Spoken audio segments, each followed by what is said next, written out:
Welcome to Solanki education digital.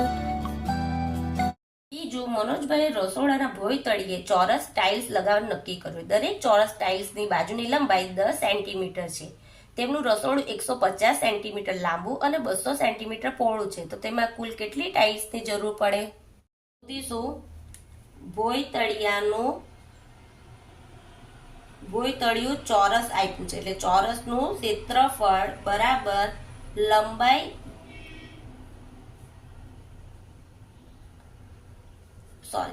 ભોંય તળિયાનું ક્ષેત્રફળ લંબાઈ ગુણ્યા પહોળાઈ. તો કેટલું આવશે? 150 ગુણ્યા 100 એટલા આવે. કેટલા આવે? 115 15 × 15 ને 3 મીંડા એટલે 15,000 ચોરસ સેન્ટીમીટર એનું ક્ષેત્રફળ આવ્યું. હવે ટાઇલ્સ નું ક્ષેત્રફળ શોધીએ આપણે. ક્ષેત્રફળ બરાબર લંબાઈ, ચોરસ આપ્યું છે એટલે લંબાઈ ગુણ્યા લંબાઈ, એટલે 10 આપ્યું છે તો 10 ગુણ્યા 10 એટલે કેટલા આવે? 100 ચોરસ સેન્ટીમીટર. લખીશું 100 ચોરસ સેન્ટીમીટર હોય તો એક ટાઇલ્સ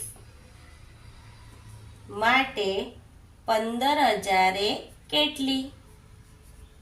તો 1 ગુણ્યા 15,000 છેદમાં 100 એટલે આ બે મીંડા ગયા, આ બે મીંડા ગયા. કેટલા બચ્યા? 150 ટાઇલ્સની જરૂર આપણને ટાઇલ્સની જોઈશે. 30 centimetre by 20 centimetre by 10 centimetre માપની લંબઘન પેટીમાં 5 સેન્ટીમીટર બાજુવાળા કેટલા સમઘન ગોઠવી શકાય?